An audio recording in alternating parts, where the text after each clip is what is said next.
Hey, I'm State Representative Antonio Parkinson. You're watching the Antonio Parkinson Project. And we have interim Memphis Police Chief CJ Davis. We're going to talk about crime. We're going to talk about CJ Davis. And we'll be right back. It's the Antonio Parkinson Project.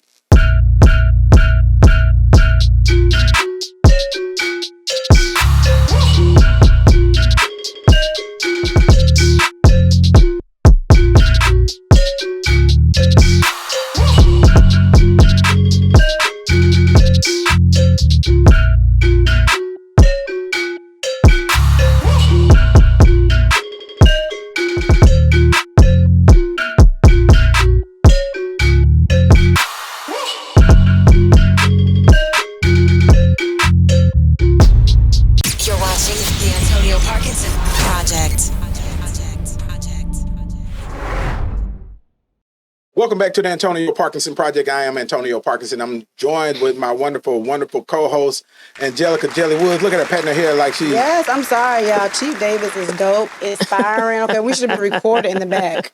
Okay, all right then. DJ Kojak. DJ Kojak with the virtual turntables. You're in the building. At least act like you're scratching. He barely in the building. Man, I'm enjoying this conversation, man. Yeah, Good conversation. Good conversation. Yes. Love it. And we have our wonderful guest, Chief CJ Davis of Memphis Police Department. Thank you.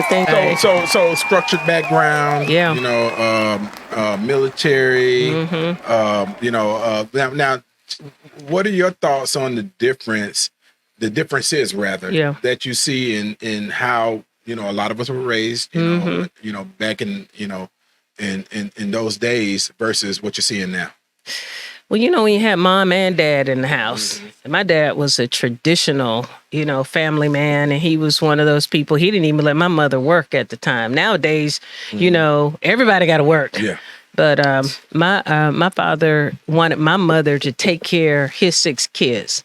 And so there was always an adult in the house making sure we were doing what we were supposed to do. My dad's car drove up in the driveway. We were all running around the house trying to make sure everything was tight. Man. That's exactly right. You know, we were very much regimented to, you know, keeping up with our chores, keeping up with, you know, homework and things like that. So having 2 parents in the house, it didn't mean that we didn't have challenges, because we did. You know, every family has challenges no matter what.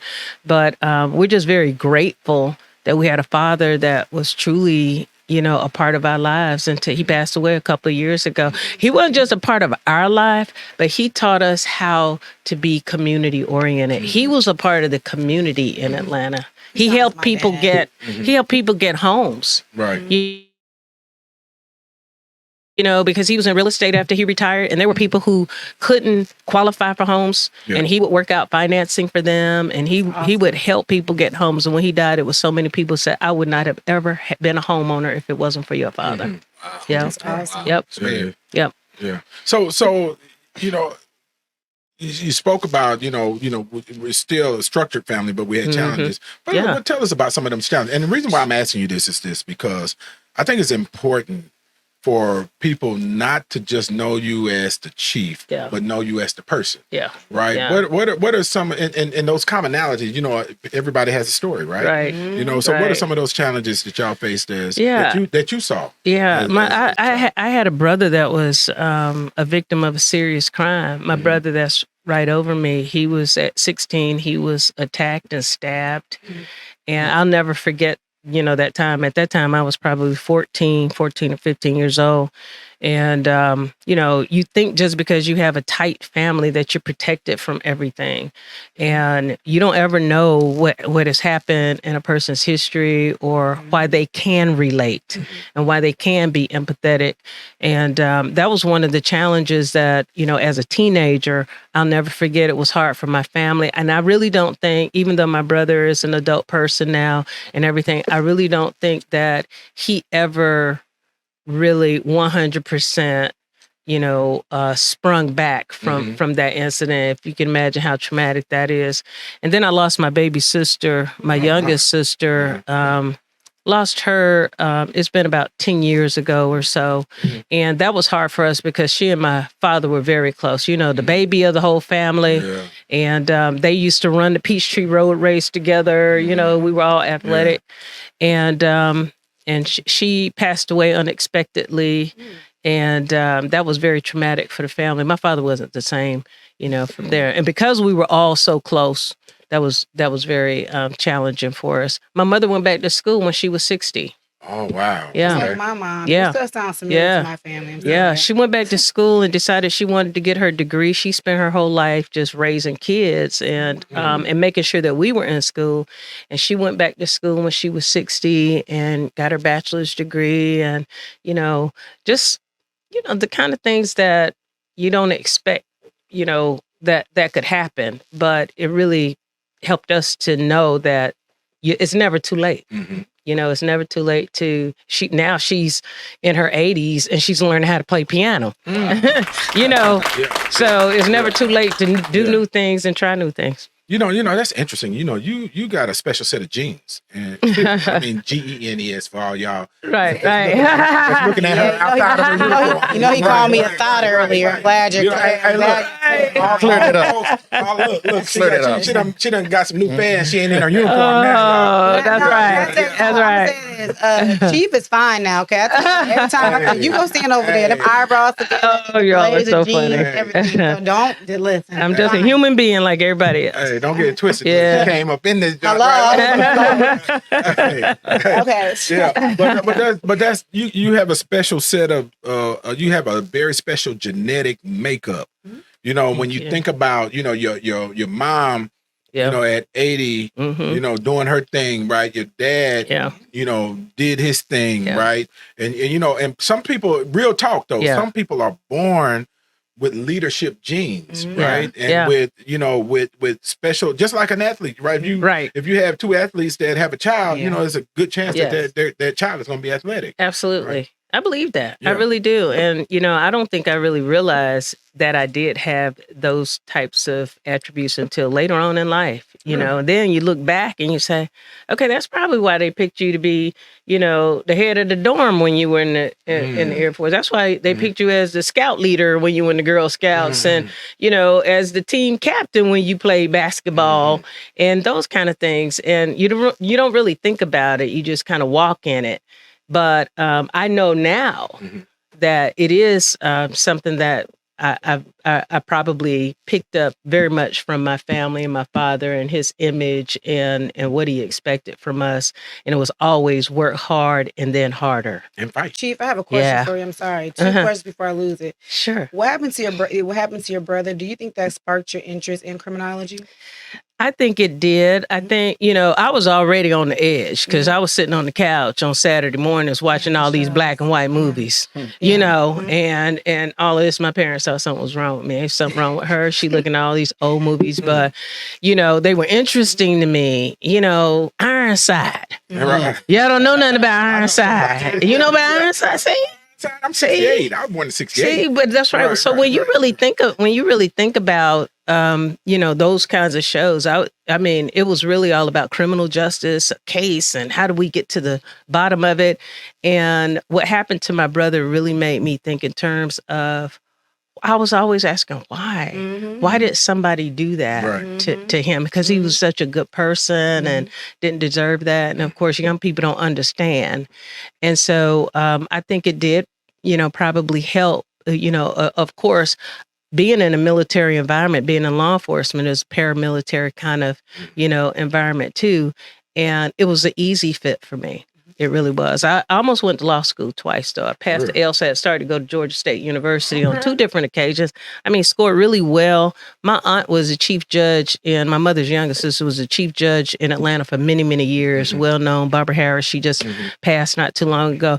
But she was always challenging me. You need to go to law school. You need to go to law school. And I kept taking the LSAT, and every time I took the test, I got promoted again on my job. I understand that. I kept been there, right? And I got promoted again. I said, this law school thing ain't gonna work out. Interestingly enough, when your mom's 80 and she jumped into something new, so maybe law school is in the future for you. Yeah. But I do have to ask this. So you were watching Ironside and all of the criminal investigation. Hawaii 5-0, Perry Mason, the FBI. So I want to know, did the boyfriend stand a chance? So don't answer that yet. We're gonna answer that back when we come to the next segment. We're gonna talk about Chief C.J. Davis's early boyfriends back in the day with her investigative ideas and strategies and who she caught cheating. All right, we'll be right back. It's the Antonio Parkinson Project. It wasn't me and you together, supposed to be forever. Plus we were lit together, pop out matching Gucci sweater. It wasn't they can tell her, no when they see us they jealous. I took you through some but you still got me through whatever. I can't answer why you won't leave. You think he better than me? No, I kept it too screen. Can't find no better than me. Mama told me say what I love. My bro say let her just be. I can't keep going back and forth. I should just let her go free. Cause if you stay then go on and on and on, trying to tell me I'm wrong cause I did. Hey man, this is Marcus with Unapologetically Memphis. We tuned in to the Antonio Parkinson Project. Big Memphis. You're watching the Antonio Parkinson Project. You know, CJ, I'm gonna be honest with you. Mm-hmm. You know, and y'all don't let me ADHD away from the boyfriends because we come back to the boyfriends. Oh, I thought you had forgotten that part. You know, I'm gonna be honest with you. You know, I wasn't there with you at first, honestly. Okay. You know, and because you know, I think I was a little mad at you. I was a little jaded, right? Because you didn't give me your cell phone number. Right. It's that Mountain Dew. Right. Look, it's kicking in. Right. It's the Mountain I'm Dew. so sorry. And look, I messed up. Y'all know us here at the Antonio Parkinson Project. But when you came to breakfast, right? Yes. Remember you came to breakfast? Oh, yeah. Breakfast. With I enjoyed our that. stakeholders breakfast. I was making sure it was no one-on-one breakfast. You invited. You're a stakeholder. Nichelle. Look at Nichelle. Hey, y'all, that's Nichelle's fault. Look, but when you came to the breakfast, you know, I was completely won over, you know, and you know, because, you know, one of the things that you are gifted with is being able to deliver the human side of who you are. Yeah. And I think that's absolutely wonderful. I don't know if you've ever thought about that, but you have a gift of being able to deliver the human side of who you are. You know, and I wanted to like you, right? I wanted to be when we were at the coaches luncheon. Right. You gave your speech, right? But you still hadn't gave me that cell phone because I want to look at like, how can we help? You did right. And I felt jaded. I got the cell You should number. block him. You should block him today. Listen to me. I forgot about the coach's luncheon. Right. Stop blocking. Yeah. Well, that was an honest, you know, rendition of an experience and who I was, and you know, I tell people I shoot from the heart. I really do. And authenticity is the key. It's the nucleus to charisma. You look like you can fight too. So listen. I'm pretty good with that. Okay, you look like you can fight. Don't you get a little stance. Look how she look. Look at that look on her face. Did you scrap back in the days? Just blink twice. I was known as a fighter in the family. Okay. You had little hands on you. I was an athletic. I hung out with my brothers all the time. Okay. You know, I had two brothers, and I used to wonder why she always hanging out with her brothers. I used to hang. They taught me how to play basketball. They taught me how to play chess, and you know, chess and all kinds of things. I owe a lot to my brothers, and they didn't kick me to the side. You know, they teach you about boyfriends. They tried to, but they gave me bad information. Really? That's what men usually do. They gave me bad information. I gotta hear this. What was the bad information? Well, they were always trying to hook me up with their friends. Now, yeah, they were always trying to hook me up with their friends. My brother wanted to fight. They must not like their friends. Well, they were jerks. Their friends were jerks, and I was like, really? You know, were they cute jerks? They were cute, but they weren't smart. They weren't smart. Are you sapiosexual? And meaning you know what word did you say? Go back. Yeah, sapio. Okay, there you go. I'm being honest. For the dictionary that we're coming out with, right? Sapiosexual means that y'all can judge me out of what? Right. You like smart people. Oh. Yeah. You know, I don't know if that's 100% true. I guess because I connect with everybody. Yeah. I really do. You wouldn't date everybody. Well, you know, I have to really think about that. I dated people who could communicate and respect me in the manner in which we communicated. Of course, they could be smart, but if they were disrespectful, I wasn't gonna date them. But there's such thing as smart dummies, though. Yeah, absolutely, absolutely. So, but I've never just isolated people because, you know, I believe that everybody has something good about them. Man, I isolate the hell out of them. They gotta know they got something good about them. That's the problem. You know, they don't feel. Yeah, everybody has something good about them. It just depends on what kind of relationship you're looking for. If it's, I say that because walking down the street, you don't have to establish a deep relationship with people, but you should at least be able to be respectful for anybody that you Now there's come a in difference contact between with. being respectful and relationship with everyone. Absolutely. And what I'm talking about is, I'm an intelligent person.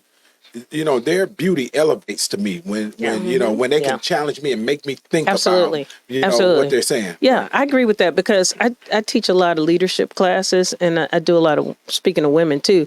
And one thing I always say in my leadership classes is that if you're the smartest person in your circle, you need to move to another circle.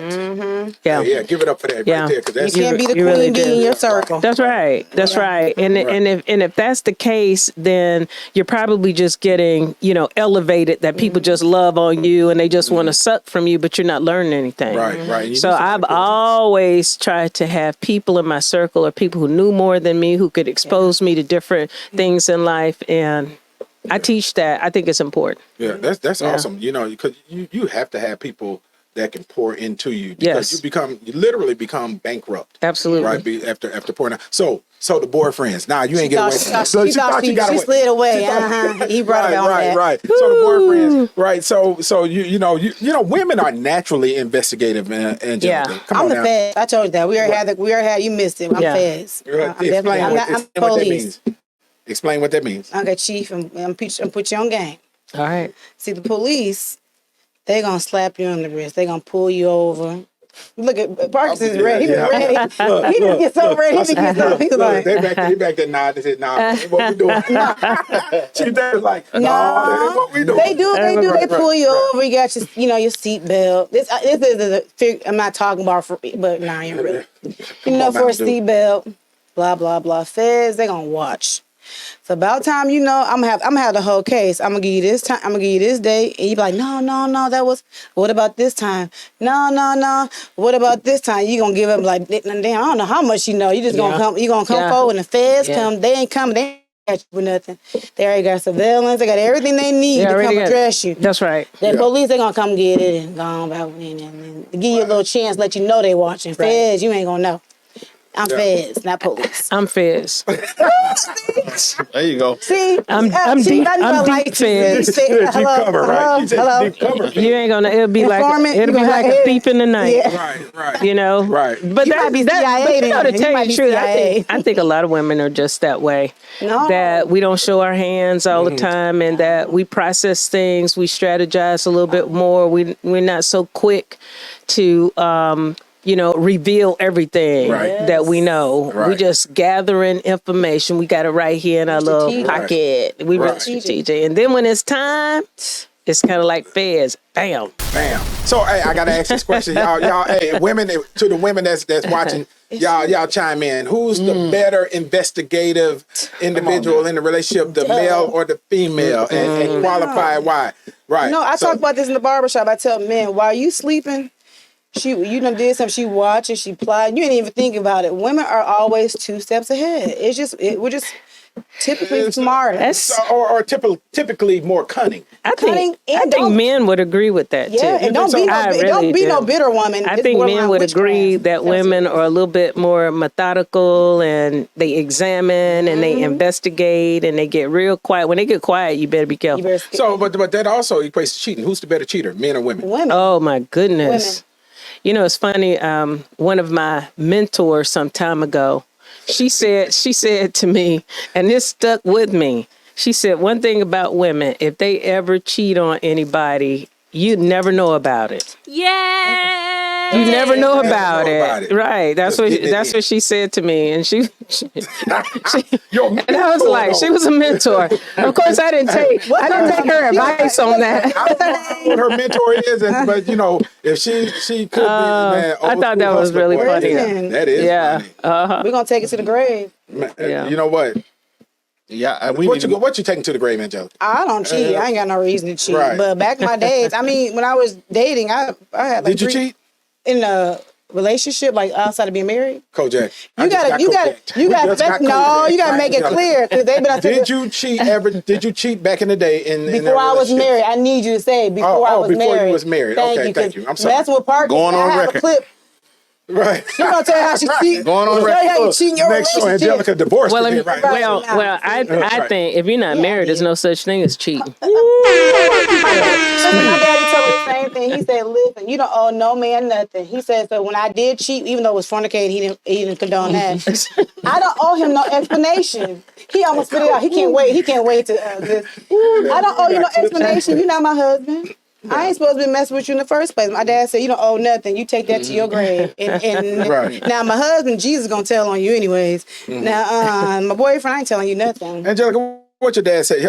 She's a PK. Oh, Right. that's So awesome. so what your dad say about fornicating when he knew you were fornicating? No, he said you shouldn't fornicate, but he wasn't. He wasn't no fool. He still loved me. He knew that was the case. But no, I shouldn't do it anyways. No. But you was getting your fornication in. Yeah, I guess. Look at the blinks. It's the blinks for me, y'all. I guess that's what you want to call it. That's a whole nother topic, but okay. Right. That is hilarious. So mentorship, you talked about your mentor, explaining to you that women are better cheaters, right? And She did. She said that. Yeah. Yeah. It didn't mean a whole lot to me at the time. I was like, okay, what was that really all about? Did you say that really? At the time, yeah. Right. Okay. But somebody had to be serious on the line. Yeah. DJ Kojak, what your mentor tell you, man? I'm gonna tell you what mine told me after you finished Kojak. He don't remember. Well, actually, oh Lord, when he starts with we know what this is. Well, my mentor about relationships though. Yeah, Too Short is my mentor. So Too Short said, Too Short. See, I told you. Now Too Short got to be from North Memphis. Right. No, the actual Too Short. Oh, the actual Too Short. Yeah, from Oakland, from my hometown. Yeah. Okay. Right. I can't really say what he said on air. Come on, say it, man. Look, come on, bro. This is the Antonio Parkinson Project. Man, let's move. Hey, we got some questions in. Right. So we're gonna hit these questions. I'll tell you what my mentor told me. CJ. I'll tell you, since Kojak us, he just straight up Kojak us, Angelica. I don't even know what he called that. But let me rephrase that. These weren't mentors of mine. These were the dudes that were in the park when I was walking home from school. There you go. They and had their drinks, right? They had their MD and their Thunderbird and their Night Train, and so shout out to all them folks that remember what that is, right? They were in the park, but they would see me, walking a girl home, right? And never fails, man. They call me over there. They'd be, on them grapes, right? On them grapes, right? And they said, young blood, come here, young blood. I'm like, man, what y'all old ass want, right? young blood. Don't look. I seen you, man. You every day you walking the same girl home every day. I'm like, yeah. And he said, I seen you over there begging. And then he demonstrated like this. He's like, I was doing this, and I was cracking up because I was not begging. I was not. That's what they said. But anyway, he said, young blood, just be patient with her. She'll come around. Words to live by, baby. Words to live by. Be patient with her. Be patient with her, Shandell. She'll come around. That's what they said. Yeah, and so I hey, okay, where's the lie? Women, Chief. Well, I think patience means be good to her. It did mean that. Yeah. Be good, be patient, and because wait her out. That's what he's talking about. That's what he said. Okay. Wait her out. You waiting for something else? No, I like the girl, so I was waiting. A lot of people like me. They just still waiting around. Some are. Yeah, that ain't no good advice. Yeah. So, wait her out. Okay, well, let me know what that wait is. Help me out here, Kojak. I'm sinking. You on your own. Y'all should have brought Chief on here because he ain't. Kojak, did you wait your wife out? Oh yeah. I waited. Did you wait her out? I waited it out. But you can be patient, man. You gotta be patient. You gotta be patient. Through all of the knuckleheads and be done with all of the frivolous. Yeah, it's all about time. My brother, thank you, sir. Thank you, sir. Turn the camera now, right, thank you, sir. You sometimes if she's that valuable absolutely to you, I'm gonna ride this thing out, and guess what? I'm gonna be there as soon as the break is available. In there. Oh, the young boys ain't doing that. They can't wait, do nothing. Well, this is advice to the young boys then. Hey, put this camera on me. Young boys, y'all wait them out. Be patient. Please. And be nice and be take kind. Rejection. You be all kind of something's because of that. Let me see. Right. So look, Chief CJ Davis, I do want to ask what your thoughts are on Memphis politics and coming to the city of Memphis. But I don't want you to answer that yet. We're going to answer that when we come back from the break. It's the Antonio Parkinson Project. We'll be right back. back with a roller. Grab your cup and let pour up. They didn't want us round it first, but now they act like they know what. Hey, but they show love, yeah, we show out when we show up. I don't even do the liquor, that shit might make me throw up. But we turned up, this the after party. Shit grabbing on my body. White girl got a bottle in the club, and that going all it. Turned up, finna wreck the party. We just brought out everybody. No, we got our have some fun. We at the after. Yeah, what's good? This is Carlos 6 July Brody, and you're watching the Antonio Parkinson Project. You're watching the Antonio Parkinson Project.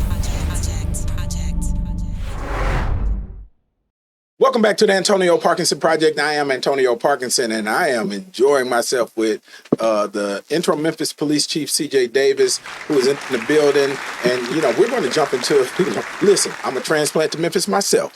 She's a transplant to Memphis, too. And, you know, sometimes, you know, there's a norming period that takes place, you know, to get, you know, Memphians all on board. And, you know, I remember when I first got here, I've been through my norming process. Some Memphis can't get their own stuff on board. They've been the whole time. Right, yeah. So my question to Chief Davis, you know, your transplant. Memphis is, let me preface with this.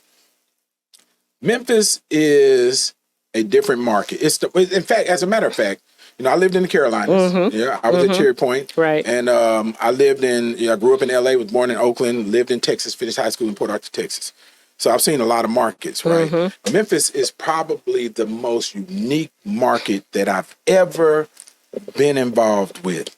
And I would agree. You would agree, right? Yeah. Right. But it's a dynamic market, and it's an amazing market. It is. To me. It you know, is very innovative. You know, very artistic, very cultural, right? And if anyone wants the Black experience in the United States, Memphis is the market to come to, and Atlanta is another market to come to. And so, what are your thoughts on coming into the Memphis market? Well, I think the politics. Well, I think my attraction to Memphis had a lot to do with me coming from Atlanta. Okay. And, you know, I had opportunities to go other places than Memphis. And I really felt like my personal life was really important in wherever I decided to take my next job. You know, had an offer in Tampa, didn't take that, had an offer up in Baltimore and other places. But Memphis was attractive to me because of coming from a predominantly Black city, rich history and civil rights. And I knew that Memphis really had that same type of landscape. And I thought this would be a good fit. Fit is important. It's not all about, you know, just the job. Fit is important, not just for me, but also for my husband as well. And so coming to Memphis was something that I didn't think was going to be that heavy of a lift. I had colleagues that say, well, Memphis is a tough town. You know, Memphis has, you know, a lot of issues, but Memphis also has a lot of wonderful things that we should celebrate. And, you know, being the place where Martin Luther King was assassinated, I never really looked at that as a negative thing. I felt, and I still feel that was a pivotal time, not just in the history of our country, but of the world. And that, you know, even though through adversity, we can really find opportunity. And I think that's what happened around the country, that through that adversity, some great things happened. And I just felt like the connection with working with the King family, my whole career in Atlanta, working with Andy Young and, you know, Hosea Williams. And I've got pictures of these individuals that I didn't just read about, I actually worked with. You saw the blueprint in Atlanta. Yes. You know, to success. Yes. You know, where are the gaps needed to be filled in Memphis? I think we need to stop ignoring the real root causes of public safety issues and crime. Yeah. And some of those root causes are, you know, it doesn't matter if I'm here or some other chief is here. Memphis has had crime problems. Memphis has had record-breaking crime problems that through the years have manifested through all kinds of other root causes, like poverty, you know, like substance abuse, like gun violence and domestic violence. Now, other cities have that too. But, you know, unless you really start taking, I call it a holistic approach to public safety, unless we start looking at those issues that create criminal environments, we're not going to get anywhere. And like I said, it doesn't matter if it's me or the next person. Last year was a record-breaking year in crime. That wasn't the first record-breaking year here in Memphis in crime. They didn't tar and feather or slay the chief. Right, yeah. Because the chief is only one person. Memphis has been at the top of the list around the country in crime. We're not at the top of the list now, but that's not where we want to be. We don't even want to be near the top.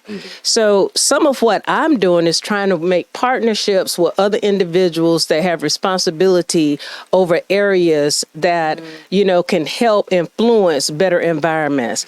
Memphis is 320 square miles, one of the largest cities geographically in the country, which is very, very hard to. I never knew that. It is. It's one of the very largest. It's 3 times the size of Atlanta and twice the size of Detroit. Yeah. And so when you have that much space and crime, sort of spread throughout the city, it's really difficult when you don't have enough officers to create the level of visibility and relationships that you really need.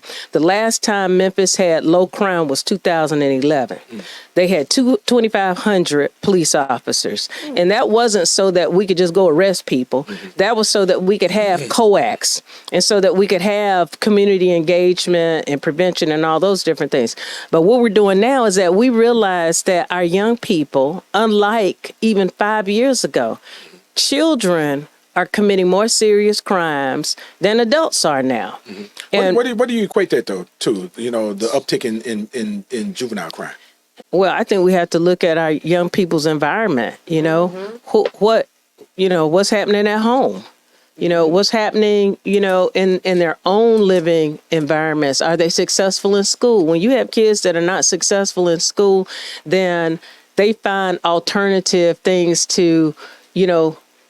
They find alternative things to sort of, fill their time, and they're influenced by other people. And so in order for us to get our arms around it, we've got to bring all the stakeholders. Recently, the mayor put together, a team of individuals, and you're part of that team, right. The Public Safety Task Force. If we really thought that the police department by itself could take care of crime in this city, we would not have had to have 25 people in that room to talk about all of the contributing factors.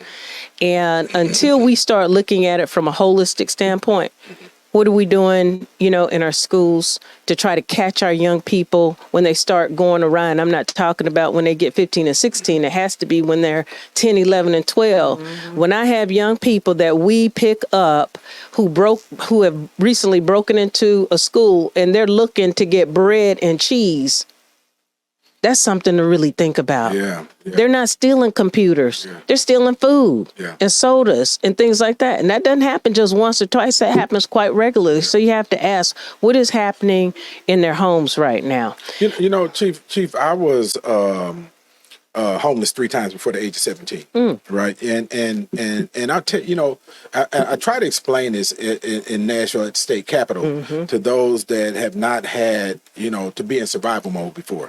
And I'm not making excuses for anyone. Right. But what I am saying is in the time when I was homeless, I stole.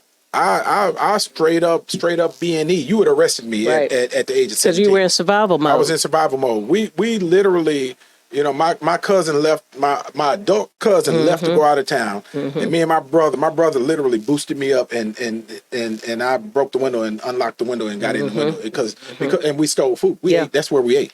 Yeah. And I explained to people, if you've never been in survival mode, your brain synapses are different. You snap differently. Yep. Right. And I'm not saying that it's excusable. Right. What I'm saying is, to your point, we have to make an effort to make it so that the people that ran into Exxon that night that was stealing bread, packs of bologna, right? And one dude did come out with a 6-pack of beer though, right? Hey. But what makes that seem like an opportunity to those individuals, and something else, and why is it that they don't have better opportunities? Because if we were there, we wouldn't stole lunch meat and bologna. Absolutely not. And so many to do that at one time. Just like we've had groups of people to sort of collaborate together and get in cars and say, all right, everybody, we're going to go and take these trucks and we're going to run them into this store. I mean, literally running a truck into the side of a building and have a number of people to say they're going to be a part of that, or hijack a FedEx driver or a UPS driver, and then the whole truck is bombarded with individuals stealing off the truck. These are precarious and very unusual times. And so the criminal justice system isn't built for us to try to arrest crime away. We arrested 27,000 people last year. 27,000. That's So what else? My hometown. Exactly. 27,000. That's almost the size of Barkley. Yeah, I said, That's right. In my hometown. So when you lock up 27,000 people, we have to ask, is that really the answer? Right. Because 27,000 people are not in jail right now. Right. And some of those crimes are very serious crimes. And so recently what we've started doing is really looking at who are the most egregious actors in our city. Is 20% of the people committing 80% of the crime. Instead of casting a wide net on our community, thinking that everybody's a criminal, that's not the case. We're running across the same people over and over again. So part of the methodology is identify the worst of the worst people. These are bad people. These are people that are trigger pullers and shooting and so on, and walk them through the criminal justice system and ensure that the information that we have about them is public facing. We are putting pictures, information, because it's public information. If you see one of your neighbors whose picture is on our website, that means he's on our radar. This is somebody who's committed 30 crimes in the last 6 months and is terrorizing our community, and the Memphis Police Department is looking for him. So to that point too, though, and I need you. I want to repeat that number you said. 20% is committing 80%. 80% of the crime. Right. I think that's important to know. Yeah. 20% of the people are committing. And that number might even be smaller than They're that. not gonna report that. Yeah. But that's important to note. It's a small number. And that's important to note Yes. because they're also, and I think there is a responsibility that's due on the part of our media agencies, Yeah, they're not gonna right? report That that. make them the loudest, They're not right? gonna report that. And I'm in media, Yeah. but too, Mark. we all have a part to play, Right. in Right. changing the narrative of what the city of Memphis looks like to Yes. other people, Absolutely. right? But you think about that. Let's do the math, right? 20% are committing 80% of the crime, so that means that we know the one or two houses in each neighborhood, as those of us that are citizens, where the gunshots happen, where the fights happen, where the trapping is happening, right? But we have gotten to a point to where we have become accepting of that as the norm, and that is not That's right. acceptable. That's right. It's not acceptable. And there are ways to report individuals without your identity being exposed. And if it weren't for some of our engaged citizens providing information, because quite frankly, community members are tired. They don't care anymore. They don't care anymore about the snitches get stitches. They want it to stop. They deserve to be able to sleep at night without hearing gunfire, and that should not be normalized in our community. And so our focus now is to really start working closer, and our DA, bless his heart, he has come out to say that he will start rapidly pushing our cases forward, especially those individuals that we arrest over and over again. Our officers know some of our violators by name. I mean, just, that's so-and-so again. I've gotten to know first names now. I thought he was, already taken care of. No, he's back out on the street and he's stealing cars again. And some of these, unfortunately, individuals are young people. And when you go through the juvenile justice system is a different pathway. And it's not as easy to resolve those kind of cases because they're mandates, and Judge Sugarman is working really closely with us to ensure that we find the appropriate path for young people. But when young people are violent, we had an incident this morning, 3 young people, 2 of them high school students, sleep in a car, mask on, guns in their laps, and a shooting happened between the Memphis Police Department and these young individuals. And you have to ask, you sleep in a car in the middle of an intersection. You've been out all night doing something, and the police ride up on you, and you have to ask, who's asking about this 16 and 17-year-old at 7 o'clock in the morning, and they've been out all night long. Right. That's just one instance. And so as we have more and more young people that are involved, we need other help organizations. We need our churches. We need other people, especially community members that know individuals that are committing crimes, to give us that information, because who's going to be the next victim? Right. Yeah. And That's what it's all about. But part of the problem, and I don't mind saying, part of the problem is the state. You know, I'm a state representative. You know, we passed permitless carry, and you know, I remember before. See, people don't realize that before permitless carry, there was guns in the trunk. That's right. And there were guns in the car. Right. And you know, and I never forget. I asked this in committee before they kicked me out of the criminal committee because I was asking too much apparently. But you know, I said, so if an individual has a mask on his head, has his weapon in his lap, his guns in his lap, and is sitting in front of the bank with his other folks in the car with him. I remember at one point, the only thing that law enforcement could do was pull up and take the bullets out of the gun. Yeah. And give them their gun back. You remember that? Remember that? Oh, wow. And I was like, how did we get here? No, that was my question. My question was, how fucking idiotic is this? Yeah. Right? Yeah. That's the dumbest shit I've ever heard in my life, right? And then they kicked me off the criminal committee, so I wouldn't be able to do it right. So, but part of it is state. That permitless carry. That permitless carry really hurt us. Every law enforcement agency in the state of Tennessee came out against permitless carry.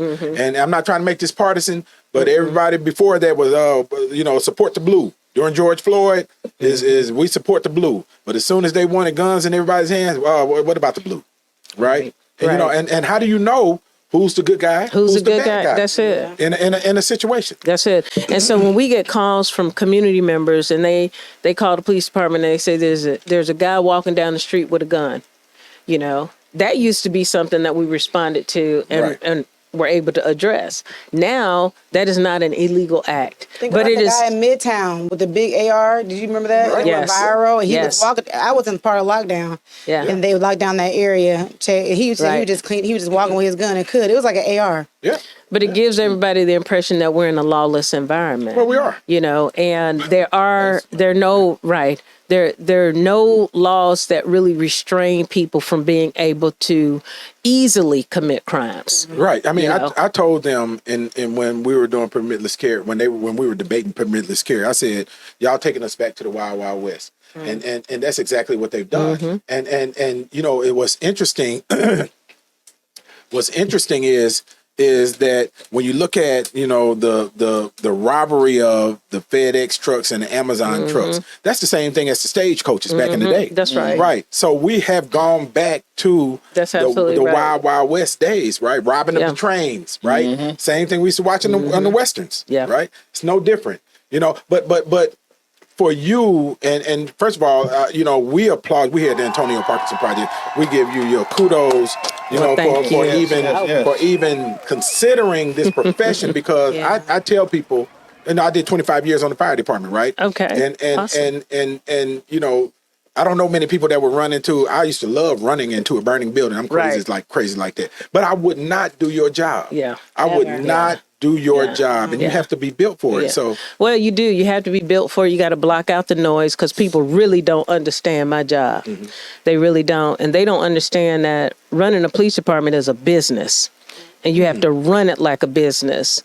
And the business is that I have to make sure that my employees and that my operation is running in a way that we can deliver the level of service to the community that the community expects. I can't just come into an agency and just assume everything's running the way it's supposed to. So I've had to spend my time over the last 2 years really taking a deep dive to make sure that we had supervisors where we needed to have them. Our policies are what they need to be. We need to make sure that we have the appropriate training. This has been really immersed time for me in the department so that we can start providing the product that the community wants. It didn't help that we had permitless carry when I got here, and now we've got a plethora of guns all over the place, and it doesn't help when the children had the guns. Right. Because now you got a grown police officer and a child, and everybody's really trying to decide how are we supposed to handle this situation. So it's a very, very complex. It's easy I would invite anybody to come and, ride with me sometimes so you can see exactly what this job entails. And I don't know a chief in the country that could wrap their arms, and completely just, wave a wand and make the will of people in the community change without us dealing with those other contributing factors. When they talk about ACEs, adverse childhood experiences that contribute to the environment that we have, and that there are other people that need to be a part of this work. We're the reactive part. Like I said, 27,000 people. What do you want to do? Keep locking up folks? Right. And they right back out on the street. Right. You got the same thing over and over again. It's a vicious cycle, and that's not going to work here in Memphis. I say there's two things that stick out to me. It's people, we want help instead of being the help. And you're not a savior. You can't come and save her. You're not Jesus. I mean, you can't say, it's not like like you said, imagine you're not a savior. No, and people, if we want help, we got to learn how to be the help. And if everybody's kind of do their part, like I said, I was joking behind the scenes. We need to get your cousin campaign. Everybody, let's gather our little cousins, because a lot of times we know who in the family committing the crimes. Yeah. But it's an exception when he on the other side and he not the victim. Right. But let us be flipped on the other side, then we. Rest in peace, Pookie. You know what I mean? It's a whole nother. We got T-shirts on. Yeah, then it's different. Right. So I think we should implement that. Get your cousin campaign. Get your cousin campaign. I think we should. I'm joking, y'all. I'm just joking. But believe it or not, over the last, I would say 6 months or so, it never gets projected on the news, but our department has put together a strategy, crime fighting strategy, where we have had reductions over the last 7 months, continuous reductions of crime. In what areas, though? All 9 precincts. Really? In what areas, though, of crime, though? What we mostly violent crime and property crimes. We have seen significant. That, and we put it out all the time. Right, but the media is not. That's what I'm saying. If you and not to interrupt you, but I think it's important to note that if you were in a household where you're getting bombarded with negative. That's right. Verbal comments or information every single day. And I'll give you an example. One of our television stations, and I might not get any more news coverage after this, but one of our television stations, starts their news coverage at 5 a.m. in the morning. Right. And they do in block 1, kill.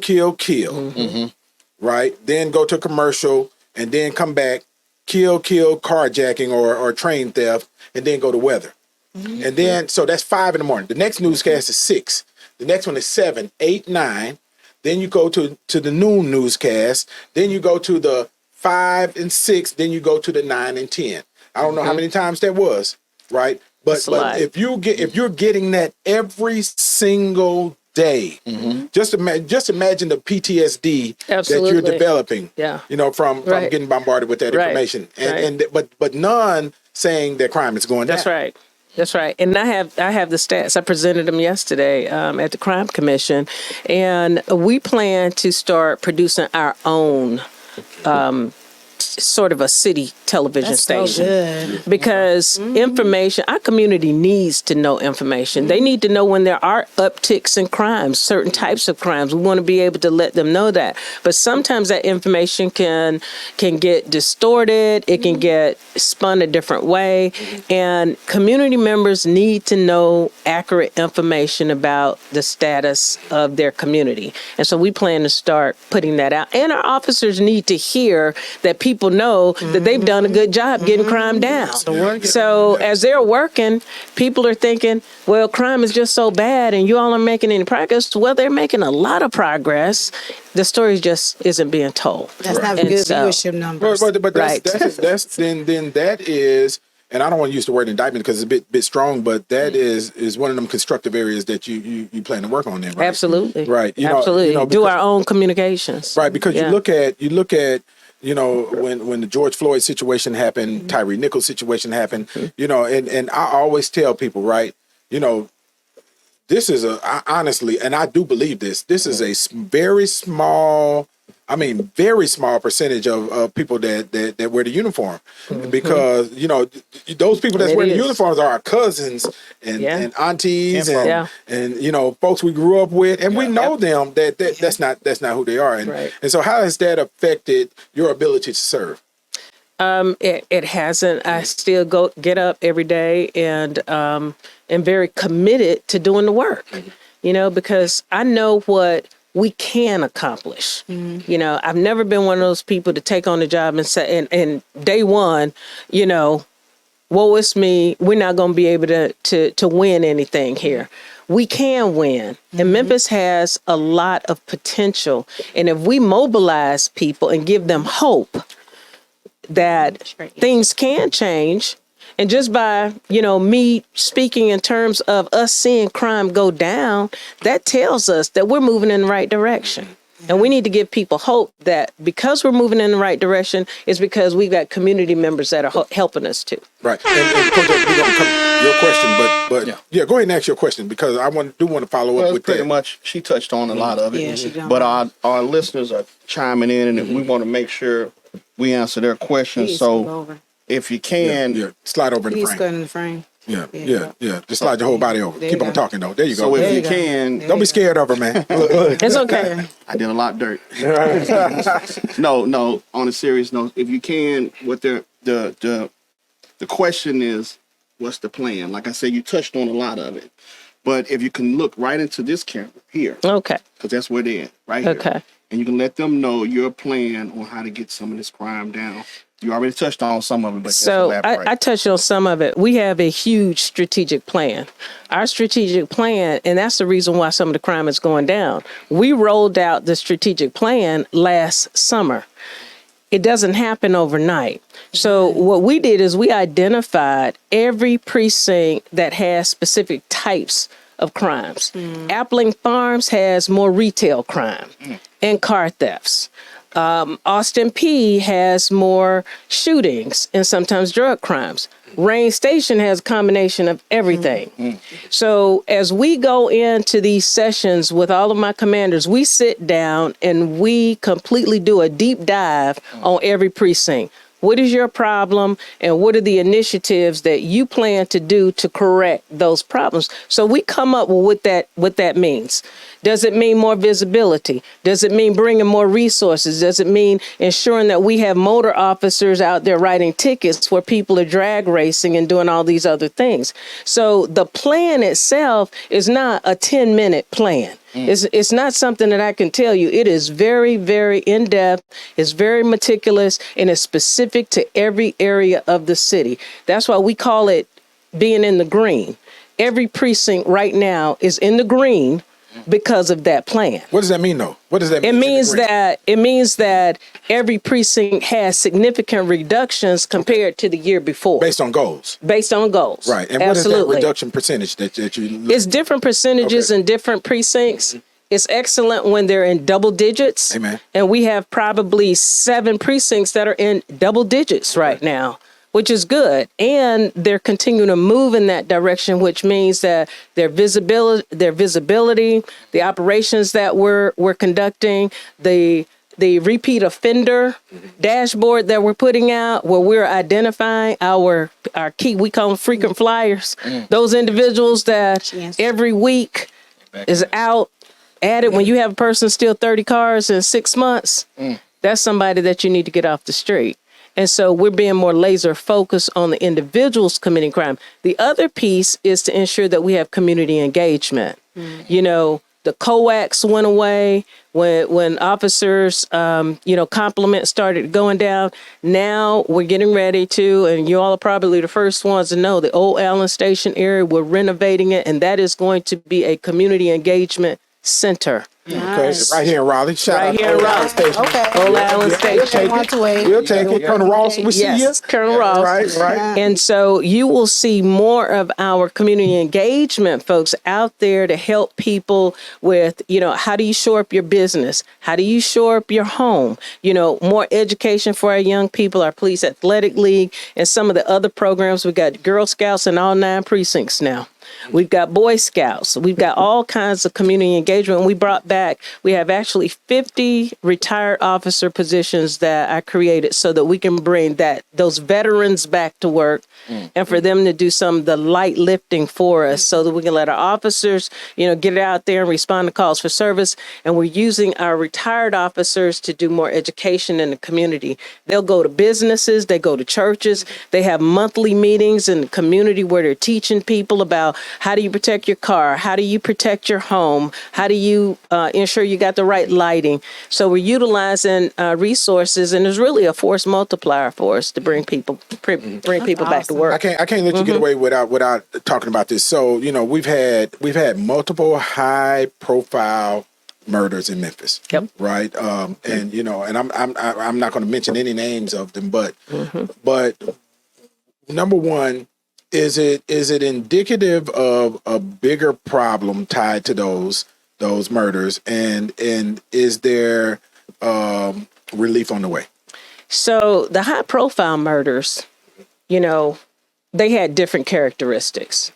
You had actually 2 of them that really centered around mental illness. Right. Individuals that had problems anyway, had committed all kinds of, egregious crimes anyhow. But of course, the whole, gang sort of industry, entertainment industry, we lost young Dolph. And that didn't happen just on a spur. There had to be things going on. And of course, that happened when I first got here. Fortunately, in all of those situations, quick action got perpetrators off the street. But that mentality that the only answer to resolve conflict is to go hit somebody. That's a mentality. It's hard for police to be right there to be able to stop it. But I'll just say this, that our ongoing investigations and our organized crime investigations, we are zeroing in on key players in some of these incidents. We have some very, very good investigators and detectives in the Memphis Police Department, and they are piranhas. They get the bad guys. They might not get them overnight, but they get them, So, but yeah, those were high profile cases. Fortunately, with the active shooter, Ezekiel Kelly, I couldn't be prouder, even though we had victims. But most of the time, you can't run down an active shooter the way we were able to ping cell phones and all of the things that were going on in order to, stop that killing too. So, but yeah, we've had some very concerning situations here in the city, and we just hope that we find ways to get to people before they feel like they have to commit a violent act, right? To resolve a conflict and people, you said it earlier, people know who it is that's committing crimes or who's planning things. And it's incumbent upon our folks not to be, quiet neighbors, but be nosy neighbors. And provide information to us so that we can stop the killing, stop the shootings, because we don't know who could be next, especially when it's just random shootings and things. Yeah. And Joe? She got a tough job. I commend you. Everybody think they can do something until it's their turn to do it. So you're doing a great job. Yeah. Well, thank you. You are. Thank you. And this has been the last question, y'all, before we done kept her long enough. If you could say,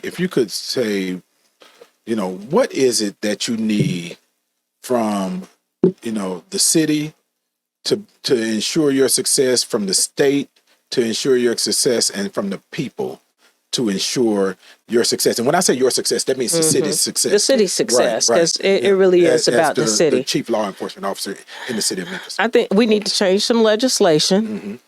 And I'm just going to say permitless carry. You know, I don't care if they just donut us out of it, you know, because it has had a different effect in Memphis than it has in other, you know, parts of the state. I would also say that the entire criminal justice system, we all should be I'm constantly looking at my department to see what we can do better.